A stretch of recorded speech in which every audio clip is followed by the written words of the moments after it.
everybody. Welcome to the first video episode of OK Talks. I'm your host, Oliver Kendall.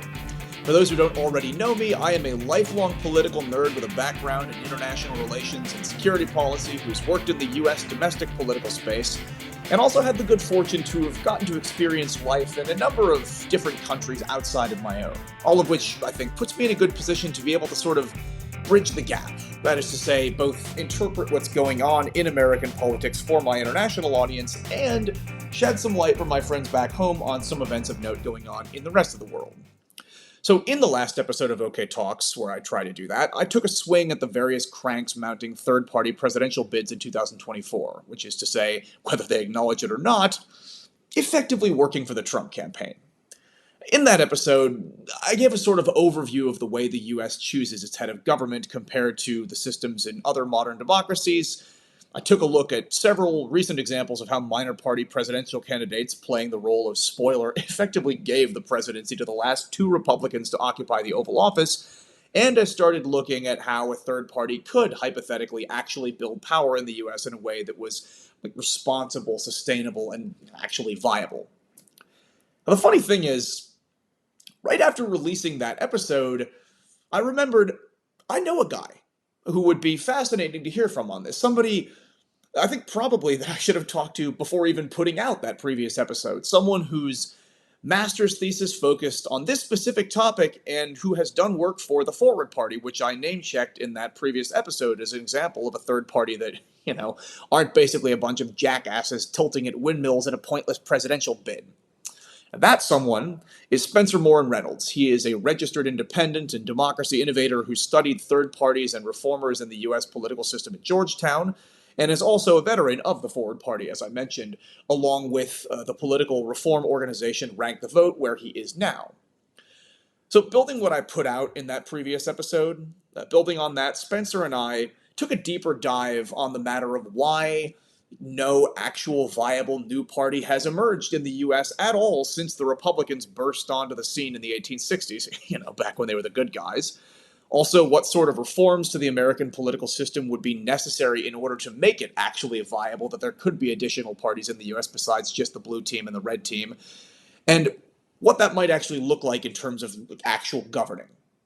So one thing Spencer and I did not get to, you'll actually hear our conversation ran a bit over what we were planning and Zoom straight up cut us off, is something that I know that we both have thoughts on and that I think he and I agree on, which is that besides the political risks inherent to a system where there realistically are only two options, the two-party duopoly in America is doing really serious, possibly irreversible damage to American culture, like our cultural cohesion. And effectively, bisecting the country and having that reach a point where, which team you're on effectively determines what media you'll consume, what products you'll buy, where you live, etc.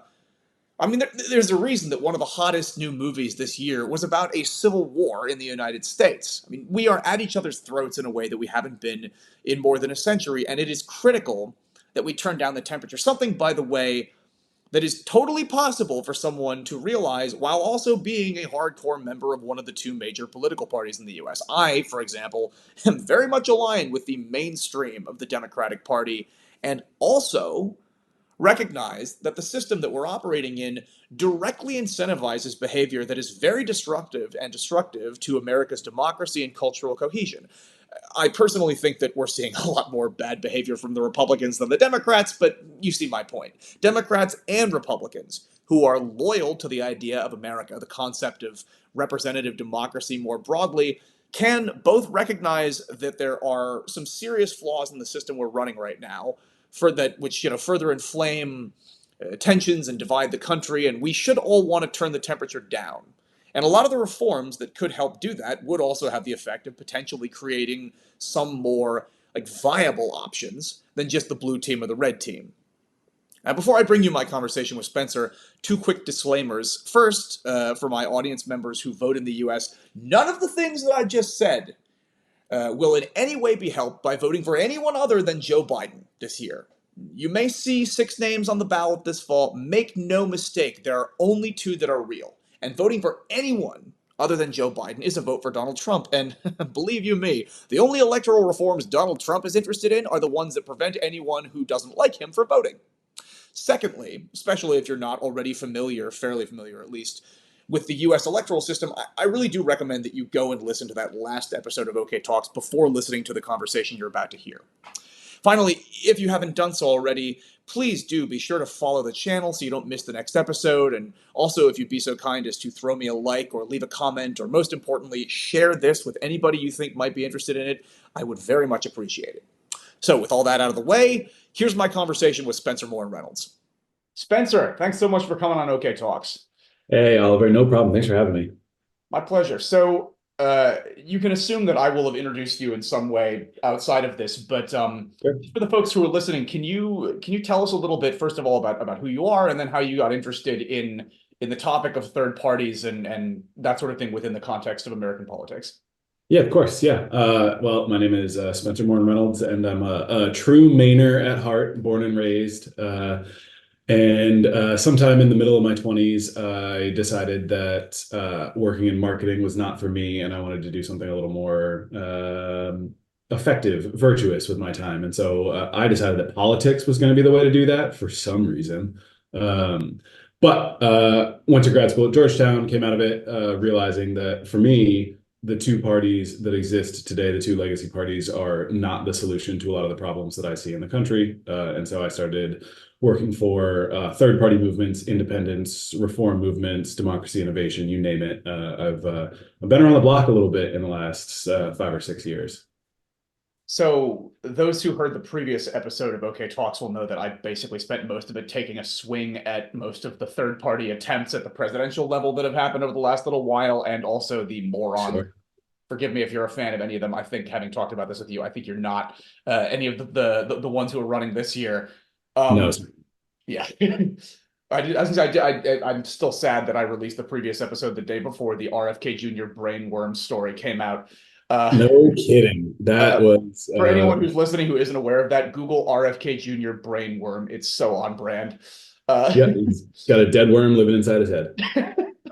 Yeah. So in terms of the point that you made there about the flaws vis-a-vis the two legacy parties and the sort of American political system in general, I think a good place to start our conversation would be to get your view on, given first of all, given that you were hardly alone in the opinion you just set out there of the idea of people being either dissatisfied with the profile of the, oh God, why is that? Okay, I'm gonna have to do something about that in the future. It's a it's a Mac computer thing. It keeps track of if you give a thumbs up and it throws one up for you. Oof, okay. I'm gonna have to figure out a way to turn that off because that's kind of weird.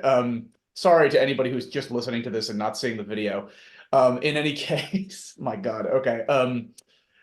You are hardly alone in your criticism of both the two major parties and of the sort of two-party system more generally. I mean, I said a bunch of negative things about it myself just in the last episode, but given the fact that I think we're also at a point where like a historically large number of people are registered as independents in the United States, despite that, there really is no at least immediate way around it right now, and there has not been a successful new party in the United States in like a century and a half. Can you give us your take on why you think it is that given that in spite of a large number of people maybe not fitting right into the two parties, there has not been any sort of successful third party movement in the last 150 years or so? Yeah. I mean, first things first, you're absolutely right. Independence, unregistered, no party, whatever denomination you want to put on it, is the largest party in America at the moment. Depending on which polls you look at, something between 45 and 52% of the country is either an independent or an unregistered voter, where the two legacy parties, again, depending on the polls and the polling company, you're like 25 to 32% for Democrats and Republicans. So there are far more people that don't like the two legacy parties than there are that do. And so, yeah, I'm not alone. I think you said yourself, you're not alone either. But it's a great question, right? Why, if whatever that number works out to be, about 100 million Americans of voting age who don't like the two parties exist, why aren't there more? So yeah, you hit the nail on the head with the time frame, right? The last successful third party launch in the United States was the Republican Party in the 1850s. And they were successful for, a whole host of reasons, not the least of which is they had a pretty serious singular policy issue to rally around, right? I think probably at the time reluctantly, but it became the abolition of slavery. And that was a huge split from the other parties of the day. And if you look at uh, other third party movements throughout history. There was the Bull Moose Party with Teddy Roosevelt in the early 1900s. And then there have been, the recent-ish, I say my lifetime, but not all that recent. We're getting old. Attempts in the 90s and 2000s with Ross Perot in 92 and with Nader in 2000. Neither of those had huge sort of country defining policy points to split off around. You could argue, I suppose, that Nader with climate change, but that was before it was sort of generally accepted science, and Also, today it's a whole different ballgame. also the But guy he prevented from becoming president is the one who, made his signature policy issue that from yeah, there on out. true. It, it's interesting that one we've left off there, and I think the only because I might be wrong about this. I don't think Ross Perot got any electoral votes. Um, So, okay, so this is, and if you want to go down this path, I am happy to because I'll talk about the Electoral College until my jaw falls off. But yeah, Ross Perot got 18.9% of the national popular vote and received 0 points. May God have mercy on his soul, in our election system because the Electoral College is, in my opinion, a foregone relic of an ancient era that no longer has any sway or should have any sway in our current political system. But Tempted though I am to go down that rabbit hole. Anyone who's ever listened to a single episode of this podcast has heard me scream about that ad nauseum. So I figure okay, perfect, we can set perfect. that one aside for now. But if I'm remembering correctly, George Wallace managed to get some electoral votes in the That 90s. is not one I'm familiar with, actually. I might be wrong. I mean, like, just like You may very well be right. Yeah. well, the thing that was funny about that, and it's not, I didn't think we'd talk about this. I had no idea this would come up, but I mean, like, in the context of like the last successful creation of a new party in the United States being the Republicans, the great irony is that I think probably the most successful like minor party presidential candidate in the last century has been, a segregationist who ran on an I hate black people platform in Wow, look at that. Yeah, 1968. I'm looking at his Wikipedia right now. That is insane. Yeah, I mean, this is one of a number of reasons that Nixon, I think, got elected in '68. But yeah, I mean, it's funny because it's a sort of inverse Lincoln thing. Fortunately, not as successful. Um, Yes. but but yeah, I mean, but so then with all So, this being the case, then yeah, you laid out obviously. I mean, I defer entirely, given that this also is, I think, is basically like your thesis as well in the masters you it mentioned. was, yeah. But like there have been a couple of attempts at in presidential elections, Bull Moose, Wallace, Ross Perot. I'm tempted to try to do Ross Perot's accent, but that doesn't fit into my list of impressions. Yeah. Listeners will be grateful, having suffered through my Trump and Bush impressions recently. Oh But boy. but I stand by it. But bottom line, though, none of these were successful. The last time a new party emerged in the United States was 1860 Yeah. successfully. Yeah, I mean, So, don't get me wrong, right? It's very difficult, certainly. but why has it not worked? I mean, like, So tell us why, given that right now something like 50% of the country are registered independents. Why has it not worked at all? yeah, there are a few reasons. Some of them are institutional, some of them are cultural, and some of them are because the people in charge don't want to give up power.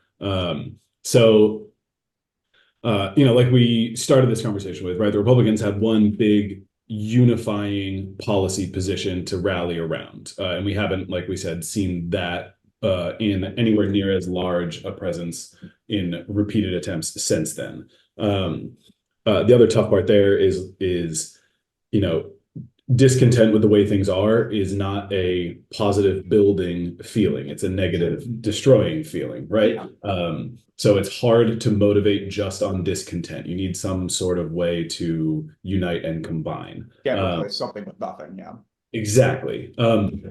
The other big reason, there are two, I think, other big reasons. The first is pretty much everyone else who's tried it has started at the presidential level and not at the state and local level, with a couple notable exceptions, right? Like we have a Libertarian Party, we have a Green Party, which are sort of the two third parties that exist in the country, even if neither ever, pull more than a couple points in either direction, depending on which state you live in. But they, for the most part, did it, what I would call right. They have state parties and local parties, county parties, whatever it may be, in dozens and dozens of places around the country. I think both of them for the last 20 years have qualified in almost every state and almost every presidential election. And it's because they have sort of a grassroots swelling. Now, there are, I think, two reasons that they haven't been particularly successful. One is they don't have hugely broad support for the policies they put forward in general. So when you're only pulling, let's say 5% of the population that might want to support you, if you add in all the other structural issues, that becomes a very hard uphill battle. But there are a couple really big structural things that stand in the way of anyone who's not of the Republican and the Democratic Party becoming a presence, whether it's state and local, whether it's like across a whole state, whether it's presidential. And the two biggest on the broad scheme here are going to be the way we hold our primaries and the way we hold our elections. And so when you look at primaries, in most states, it's definitely not all states. I believe there are 11 states with fully open primary systems, but in most states, there's some sort of closed primary where it's just somebody in a major party, so in almost every instance, a Democrat or a Republican, who gets to run in a primary and compete for the seat early in the cycle. Aside from the fact that they have, the institutional support of the R and the D next to their name, that comes around with 6 more months of campaigning for a seat. Then you can talk about all the fun things that gerrymandering does, where the primaries are sort of the only election that matters in, depending on which election year, between 85 and 95% of congressional seats. So that number comes from only about 5 to 15% of congressional seats are ever within a 5% run, which means they're non-competitive. It's an Yeah. interesting, this is, without wanting to throw us off topic here, it's just an interesting fun fact kind of thing about this is like a lot of us who are on the left were freaked out at the congressional maps that were drawn between 2010 and 12, which made it Yeah, red map virtually was it. impossible for the Democrats to win the House at any point until then. Really, the shift, the fact that Donald Trump drove suburbanites out of the Republican Party is the only reason Democrats were able to take the House in 2018. But like, Yeah.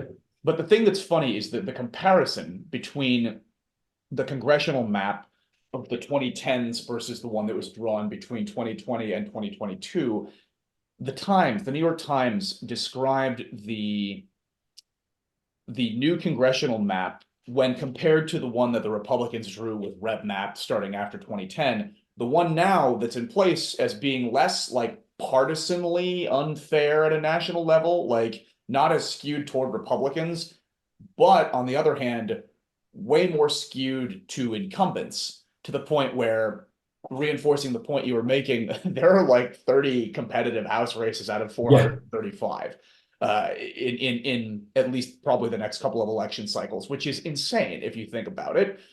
And certainly for those of us who don't think that the existence of either I was going to avoid naming names, but no, the hell with it. I'm not going to avoid naming names. The those of us that feel that having either Marjorie Taylor Greene or someone like a Rashida Tlaib or some of the other squad members who I occasionally give side eye to, that either of those being the voices that seem to be the loudest in Congress is probably not a good thing for the country, should be unhappy about the reality that the vast majority of House races are decided in the primary and not in the general election.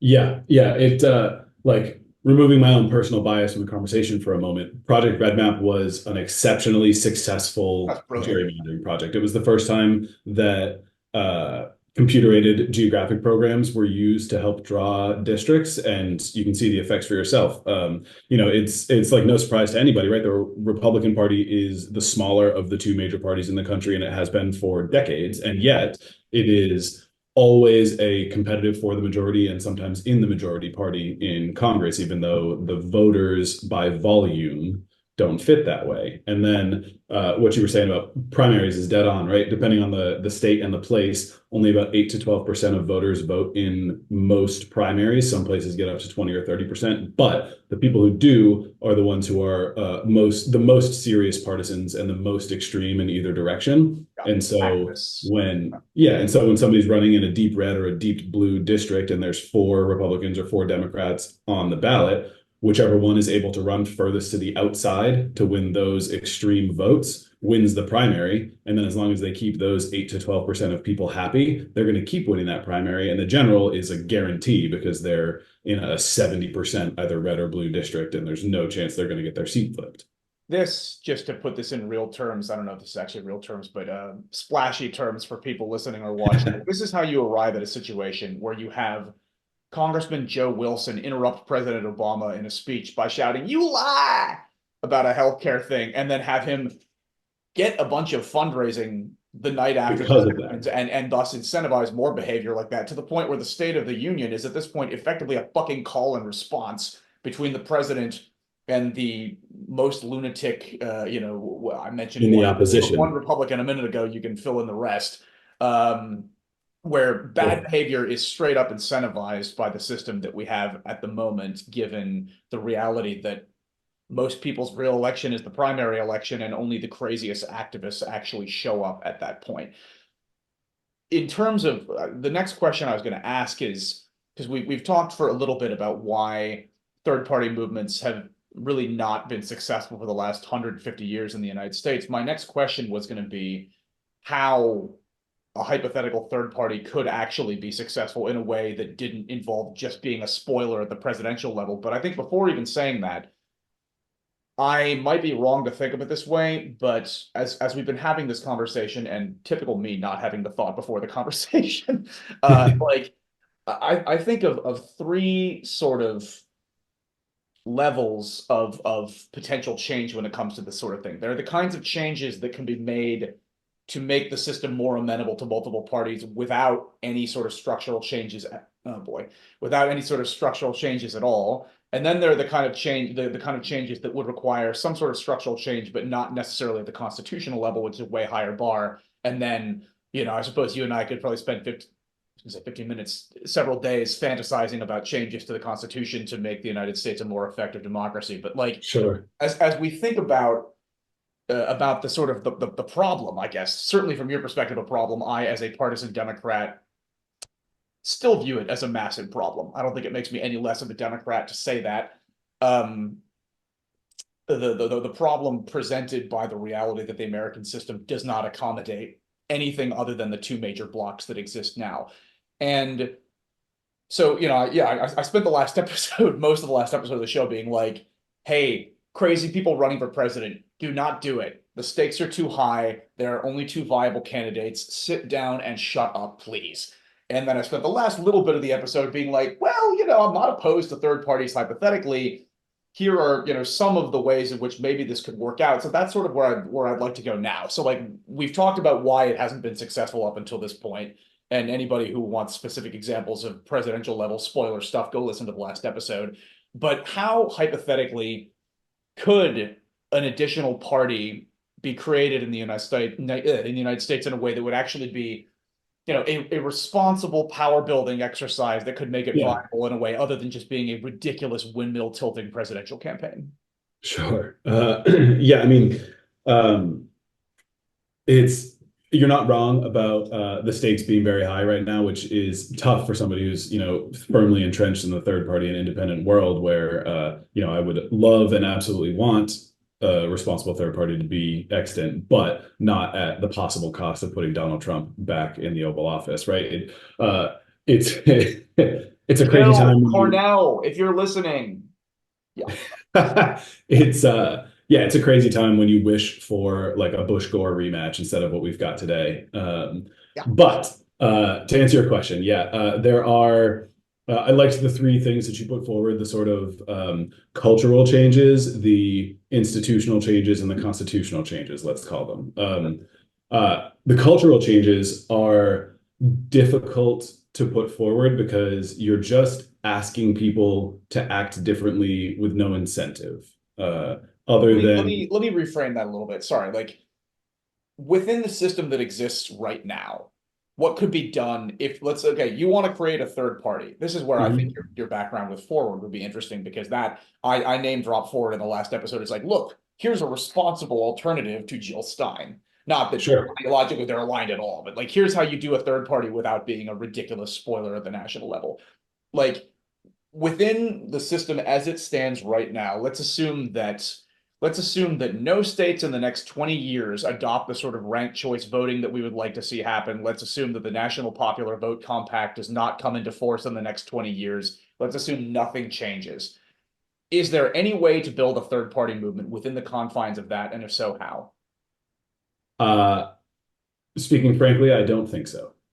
All things are possible, certainly, right? It's not as though third parties are, prohibited in the Constitution or that any states are saying no third parties are allowed. That's not the case. But the landscape that is set up to protect the two legacy parties, Republicans and the Democrats, is so robust in almost every state that it is next to impossible to run on an even playing field. So, to give you a couple examples, there are dozens of states where, in order to qualify for a ballot, for instance, as a Republican or a Democrat, you need between 0 and 500 signatures. Some states, it's just you get a nomination from your party. Some states, it's, a pittance worth of signatures. And in those same states, if you aren't running on what's called a major party line, if you're running either as an independent or as a minor party, depending on the state, the signature requirements are between 3 and 15 times as much as they are for a major party candidate. Yeah, it's quite wild. That's just but one example of the way that sort of the system is set up to, as you mentioned before, protect incumbents. And you mentioned ranked choice voting, which I think is must needs talk about at this point. So I'm going to get a little nerdy here on you, but there's a thing in the sort of political science world called Duverger's law, which is the closest thing in the political science world that we have to an actual like mathematic axiom, like a law of the universe kind of deal. And basically the way it works is in a plurality voting system, a first past the post voting system, which is what we use here. Whichever candidate gets the most votes wins, even if it's a 10-way race and one person gets 11% and everyone else gets 9 or 10%, they win. That's a plurality voting system. In a plurality voting system, in almost all instances in history, the candidates over time tend to converge into just two parties. And the reason for that is, let's say you're running in a 5-way race in a plurality voting system. You don't need to convince a majority of voters that your thoughts, ideas, and policies are the right ones. All you need to do is convince one more voter than the next closest person that your policies are the best, and you win. And so, very realistically, in a 5-way race, you could get 20% plus one vote and win the election. And even if you are the most heinous, hated person on the field, if the other 4 candidates' voters all despise you, as long as your small block stays and votes for you, you win and you assume the seat. And so in that instance, and I realize it's an extreme example, but it's not far off from reality in most places, 80% of the population doesn't want the person in office who just won the office. And that's insane to me. I always use an analogy to explain that compared to a runoff system like a France or a parliamentary system like Spain, where I live Yes. now, as 10 people want to go out to dinner. 2 want burgers, 1 wants, Italian, 3 want Mexican, and 4 want dog food. In the Right. American system, dog food wins. Right. Exactly. It's In the insane. French system, you vote Mexican and dog food advance to the next round, at which point presumably the human food wins. Or in the parliament, we hope in a parliamentary system, you have a situation where I don't know, maybe they end up coming together and deciding they want Italian because the people who wanted burgers are afraid of spicy food, so they don't want Mexican, but at least it's human food, so they agree on that. Exactly. Yeah. So the open primary system we discussed earlier, and then ranked choice voting, I think are essential for a third party to really have any true shot at holding, more than one seat in Congress. You can look at the two independents in the Senate, both of which come from traditionally sort of purple states. We got Bernie Sanders and Angus King, but both of them are, Democrat in all but name, right? They caucus with the Dems. They're very liberal. They're both, neither, I should say, are anywhere close to the right side of the aisle. I would say it's also worth noting there the reality that probably the two most moderate members of the Senate, let's not count Kirsten Sinema because she's about to go away, but the two most Sure. moderate members of the Senate who are likely to be here in a year's time are Lisa Murkowski and Susan Collins, both of whom are from, I think, the only states in the country that have a ranked choice voting system. Truly, yes. And I've got my own, as a Mainer through and through, I've got my own issues with Susan Collins. Believe it or not, Donald Trump did not learn his lesson. But that being said, yeah, ranked choice voting. So for any listeners of yours that are not super familiar with it, ranked choice voting is, in essence, you've got a ballot with any number of possible elected officials on it, and you just rank them, your favorite to your least favorite. Anybody who's ever unsure or confused about it, I always liken it to you're going to the grocery store and your partner says, get me some ice cream. And you say, sure, what do you want? And they say, I want chocolate chip cookie dough. And if they don't have it, I want mint chocolate chip. That's it. You've ranked your vote. It's that simple. And so ranked choice voting, if your first choice vote ends up being the last place candidate and no one else has more than 50% of the vote, your vote moves to your second choice. It's that simple.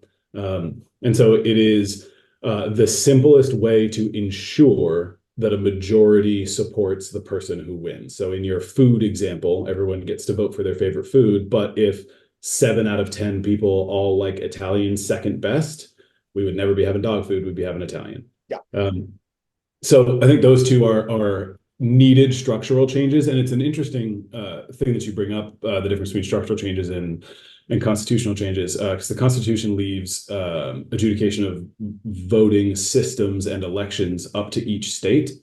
So even if Congress were to pass like a sweeping ranked choice voting bill, which there are a couple, there's the Fair Representation Act in Congress right now, which everybody should go look at it and support it and tell their congressperson to vote for it because it's fantastic. But even if Congress were to pass that, it would then come down to some Supreme Court battles, I think, whether or not Congress could enforce states to do it on their own, the way that Maine and Alaska have both voted for, and hopefully Nevada at the end of this year as well. They're voting on it a second time. So because another thing that brings up then is, so the bottom line, if we look at there being 3 levels of possibility for making a minor party likely to become not minor at some point, in a situation where virtually nothing, where everything stays the same as it is now, realistically, there are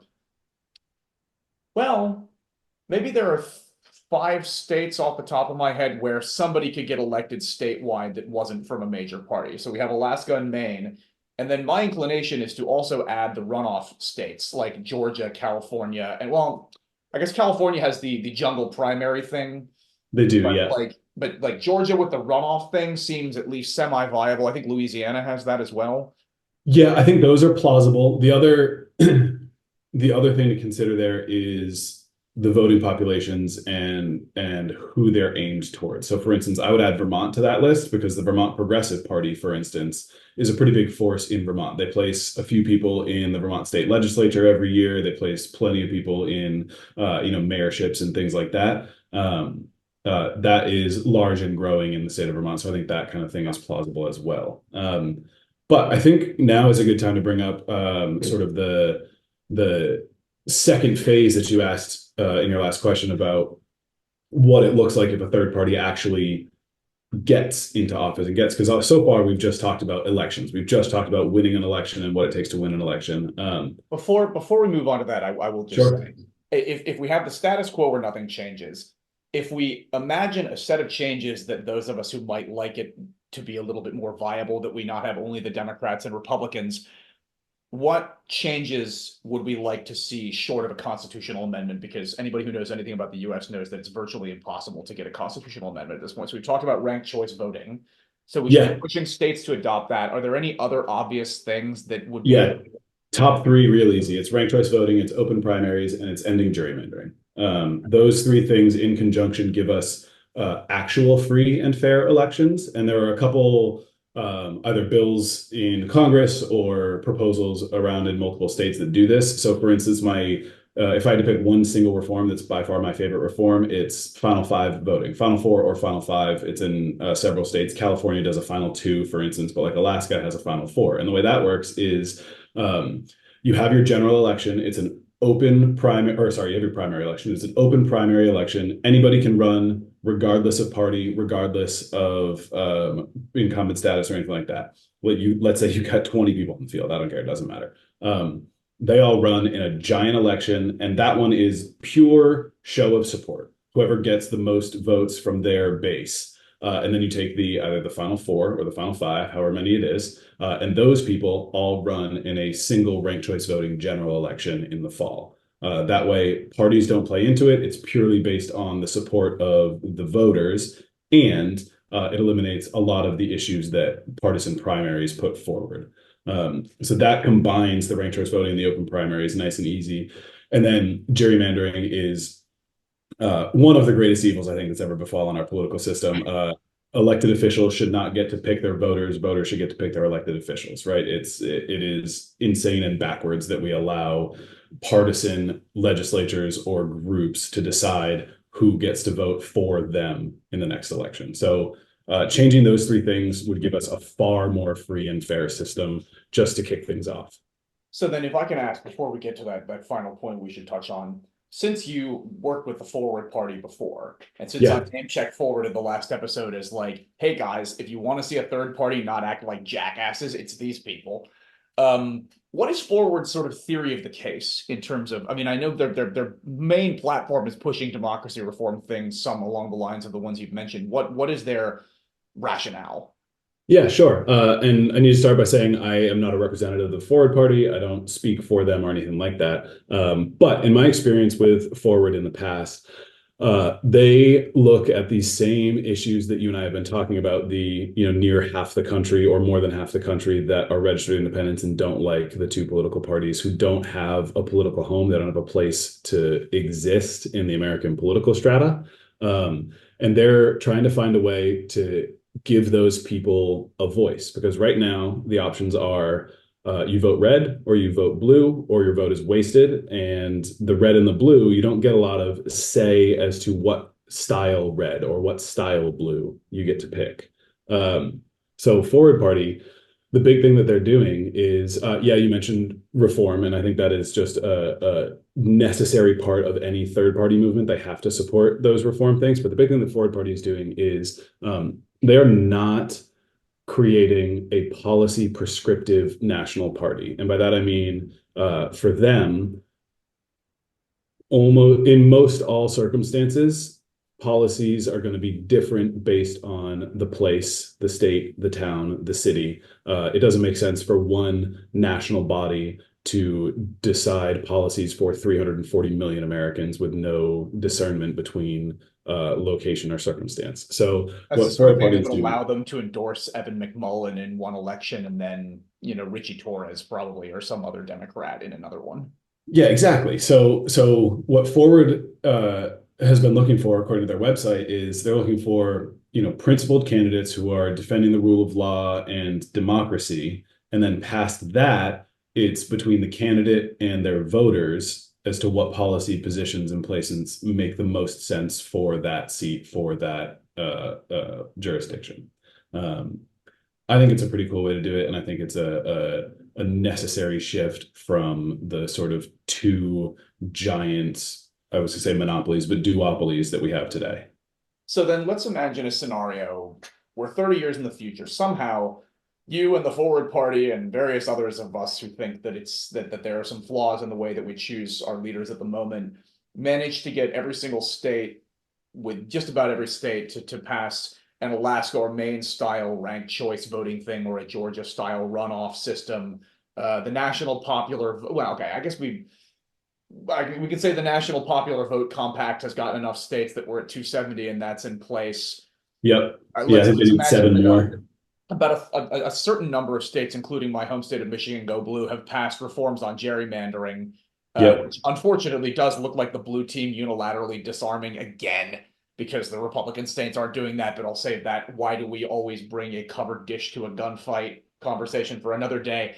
But okay, let's imagine these things have happened, and a couple of states have started electing. Let's say, an Evan McMullen gets elected in Utah. Let's say that Kirsten Sinema makes a miraculous comeback in Arizona and beats, I don't know, Ruben Gallego in his reelect 6 years from now, hoping he wins, of course, and not Kerry Lake. Let's say that we have a Oh couple my of God, more. Carrie Lake, what a character. Jesus Christ. Yeah, we'll save that one. But let's imagine that we have, I don't know, 5, 6, 7, 8 Senate candidates who were elected as independent moderates or independent conservatives, independent liberal of some sort, and then in the House we get Sure. 20 or something like that. What does it look like in 20 years, given the reality that right now, although none of this is in the Constitution, the House and the Senate are both more clearly bisected in terms of the structures that are there than is the case in any other modern democracy with their partisan system and their legislatures. And I realize I'm asking you a big question and there's 3 minutes left before Zoom kicks us out, but what do you got? 3 minutes. All right. So it's a good question. We can do this. We can do this. 3 minutes. So what you are aiming at here, whether you know the phrase or not, I'm not sure, but it doesn't take a lot. And the strategy here is something called the fulcrum strategy. And so if you look at the Senate and the House right now, they are so closely divided, right? If you look at the Republican lead in the House, I think with the most recent abdication, it's something like a 6-seat or a 5-seat majority that the Republicans have right now. So if you managed to place 7 independents in the House, all of a sudden, neither Republicans nor Democrats have a majority. They cannot pass any legislation without reaching across the aisle in some way, whether that's finding a moderate Democrat or a moderate Republican, or it's working with some of the independents that are there. So simply by having a majority denying minority bloc, you create undue power for the number of seats that you have. And in the Senate, it's even closer. I think in the Senate right now, it's 2 seats. If you get like if, for instance, and I know we talked about Angus and Bernie already, but if Angus King and Bernie Sanders were like true, staunch, deep independents and not mostly Democrats, they could quite easily stymie the Senate on anything that wasn't up their alley. So then it becomes using that majority denying power to change the rules in each house or in each branch of Congress to allow for more independence and less partisan power. So, for instance, and this is a little arcane, but I think it's super important. The way that the House rules are written every new cycle is that the majority party gets to decide who gets what committee assignments, and the minority party gets to put forward their suggestions. And so the two parties sort of, after the majority divides up what they want, they let the minority sort of fill as they like. There's no requirement for committee assignment, and committee is where all of the work gets done. Yeah. So if an independent got into the House right now, they wouldn't get assigned a committee. They would have no actual power to wield in the House. And so if you had a majority denying block, 7 people, then you could change that rule as it gets passed at the start of each Congress and ensure that everybody gets a committee assignment. It's little things like that. It's little just wielding the power of that minority block to ensure that fair is the first thing we're looking for as we're trying to govern, and not pure partisan hatred and power. It's changes like that that make it so that we can, I don't know, maybe have a functioning government by the time I'm 50. So clearly Zoom is in some way controlled by the establishment or the two-party agenda or something, because it kicked us out right in the middle of Spencer's last thought there. So It's now gotta that we're be. back, why don't you finish your thought? You were describing basically the idea that if you get a critical mass of people that are genuinely not sort of like independent but caucus with the party, but like genuinely independent of the two major political blocs in Congress, that they would be able to force changes in the rules that could cause some structural differences in terms of the way committees are assigned and maybe leadership is elected and that sort of thing in Congress. So if you want to just Exactly. run that Yeah, thought it's all the way through without the sort of Damocles right over your head, the please absolute sight. please Yeah. finish your thought. Yeah, before the Zoom guillotine cut me off, the end of the sentence I was saying was hopefully we can have a functioning government by the time I'm 50, which I won't tell you how close I am to that because it's getting closer and closer every year. But Your gray hair is appearing here and mine is appearing here. yeah, I got a couple up here too, but Fair they're enough. hidden. But but yeah, so just to sort of sum that up, it is a bit of an arcane conversation, but when you're talking about sort of the power structures that run a country this large and complex, it is sort of by necessity arcane. But yeah, if you, in essence, if you got, we'll call it the purple team, if you got enough representatives or senators on the purple team outside of the two major parties, just one more than you needed to deny a majority from either side, not only can you change these sort of structural rules around, who gets assigned to committees and things like that, but it also gives you majority denying power to your bloc on things like who gets to be the Speaker of the House. And that person sets the agenda for the rest of the term. And that's a huge amount of power to be able to dictate. And I'm not suggesting that those 7 people, for instance, could place one of them as the speaker, but you could go a long way towards making sure that, somebody who was involved in January 6th and thinks that Trump won the presidential election doesn't get into place. Things like that. I will say that actually, now that we have been uncut off, that actually Yes. does lead me to, I was really interested to see. I had a rare moment of, and again, I think it's funny having this conversation as somebody who is a partisan Democrat who has been for my entire life and who has even if there were a third party that were some way in the middle, I would still, at least in its current form, I would still be voting for the left party in the United States. But I have the perspective, I think, partly developed from having lived in a country with a parliamentary system for the last 5 years, and next door to one with a runoff system where, they keep electing a moderate, centrist technocrat to be their president. Never mind, I'm going off on a rabbit hole here. Sure. Like,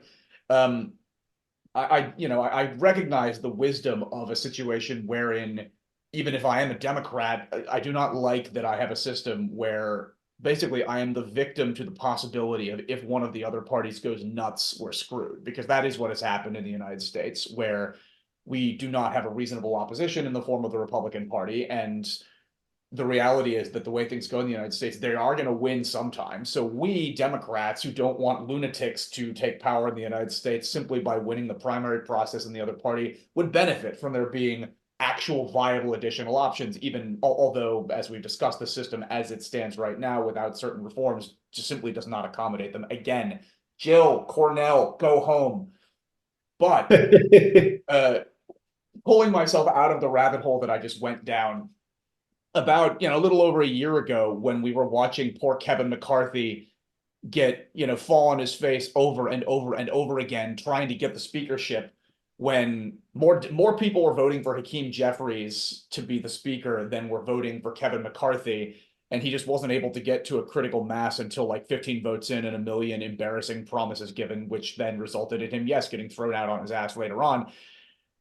I was watching that, hopeful that there could be a scenario where a couple of Democrats could go over to find 4 or 5, maybe 6 Republicans and be like, hey guys, bring Liz Cheney out of retirement, pick Henry Cuellar, something like that. What if we got Mitt Romney to come over to the House and be the speaker? We could have some sort of power sharing agreement where, where the committee assignments are a little bit less partisan, and where we, basically maybe there's some sort of agreement that, like, discharge petition is the default, like more bills coming to the floor, that sort of thing. I hope the same thing would happen when they threw Kevin McCarthy out, and then we found, they lifted up a rock and found this guy underneath it. They went even further to the right. Yeah. Yeah. Less of a liar, weirdly, but like, we'll save Mike Johnson for another Like day. hard not to be. So that also true. Yeah. But in any case, yeah, it's been interesting to see how in the last year and a half, almost just by necessity, we almost kind of accidentally arrived at a sort of a scenario a little bit like what you describe, but without having the hypothetical third party in there. Um, but I think to sort of draw down our conversation because we've already gone longer than expected, and I know you have other things to do with your day. No worries. As a sort of bottom line here, in order to get to this hypothetical scenario where we are trying to, and we haven't even touched on the presidential level because that would require something on top of what we're talking about now in order to make minor party candidates actually viable. Again, Jill, Cornell, go home. And you, Robert, good luck with the worm. But like, in order to get to a scenario where we would actually have several people that don't fit neatly into the blue or the red team in Congress, we would need, you mentioned and then open primaries and then some sort of ranked choice thing in general. So can you just, as a final thought here, can you talk a little bit more about what is going on right now to try to push those sort of reforms at the state level, which seems like probably the only way that it would happen? Yeah, absolutely. So the broad answer to look at here is there are a bunch of really great nonprofit C3s, C4s that are pushing for these sorts of reforms around the country. The biggest ones to look at, there's an organization called Open Primaries. Surprise, surprise. And they're pushing for open primaries in a number of states. I think Idaho is one of the big ones at the moment. There are a couple ranked choice voting organizations to look at. One of them, which I work for, is called Rank the Vote. We do a lot of grassroots work in a bunch of states trying to push ranked choice voting. This year, we're working on it in DC, in Illinois, in New York, and then there's a separate movement being pushed in Nevada. And then there's another organization called Fair Vote that does a lot of policy work and a lot of lobbying around ranked choice voting. And then let's see, just some other great reform organizations that are out there in the world. American Promise is doing their best to get money out of politics. You can look at Katie Fahey's The People up from your neck of the woods. They're doing great work around gerrymandering and protecting people's rights to vote. There are tons of great nonprofit organizations out there that are doing the sort of necessary groundwork to make these changes possible. And the best things that you can do to help listeners, whoever it is that's out there, are find them online wherever it is you want to look, and then if you can volunteer, if you can donate. The unfortunate reality of our political system is that money does rule everything around us, and until we can get the money portion out of politics, it is the name of the game. And so keeping these organizations funded so that they can hire great staffers and place people locally in states and work on lobbying or ballot initiatives or whatever it is that particular state needs. That's really the crucial thing for the movement at the moment. That made me think of one additional question, which is that given that there are a couple, like Mary Peltola is the name that I most would think of. Yeah. There are a couple of people that are elected to national office from one party or the other who really almost certainly would not be. I mean, well, Mary Peltola, Mary Peltola, Lisa Murkowski, Jared probably Golden. Susan Collins. Like there are several different national level elected officials who probably are there because their states had ranked choice voting things. Are there high profile figures in the two major political blocs as it stands right now who are doing anything toward this, who are Yes. better on this than others? Yes, yeah. So, like you mentioned, so Mary Peltola in the House and Jared Golden in the House from Maine also won his seat through ranked choice voting. They're both in support. They're not the generals of the movement, but they are both in support. Lisa Murkowski is a big supporter. But the two biggest names in it at the moment are Jamie Raskin from Maryland and Don Beyer from Virginia, both of whom just introduced the Fair Representation Act about a month ago, which the Fair Rep Act combines a bunch of these reforms. So it works on ranked choice voting. It combines House districts into multi-member elections so that it's not voting for just a single person, but it's voting for, a block of 4 or a block of 6 or whatever to represent a larger area, which also helps get rid of a lot of the pressures of gerrymandering and the sort of the sins of the primary system. So yeah, those are some great names to look at if you're trying to find some current elected officials that are pushing for things, at least at the national level. At the state level, the list goes on and on and on and on. And it's vast, varied, and wonderful. Gotcha. Well, having taken up way more of your time than I anticipated, I will draw things to a close there. Spencer, thanks so much for coming on OK Talks. Yeah, Really of appreciate course. all of Thanks for your having me. insights on this. And yeah, great to have you. Awesome. Have a good one, Oliver. Thanks for having me. And that's it for the first video episode of OK Talks. I feel like that went okay, right? Except maybe the Zoom thing. Big thanks to Spencer for coming on the show. I really enjoyed our conversation. I hope everybody listening did too. If you did like the show and want to make sure not to miss the next episode, be sure to follow the channel and get notified when the next one comes out. If you really want to do me a solid, which you totally should, hit like, leave a comment, and be sure to share the show with anybody you think might get something out of it. Thanks to those who already have, thanks in advance to anyone who does, and thanks to everyone else for listening.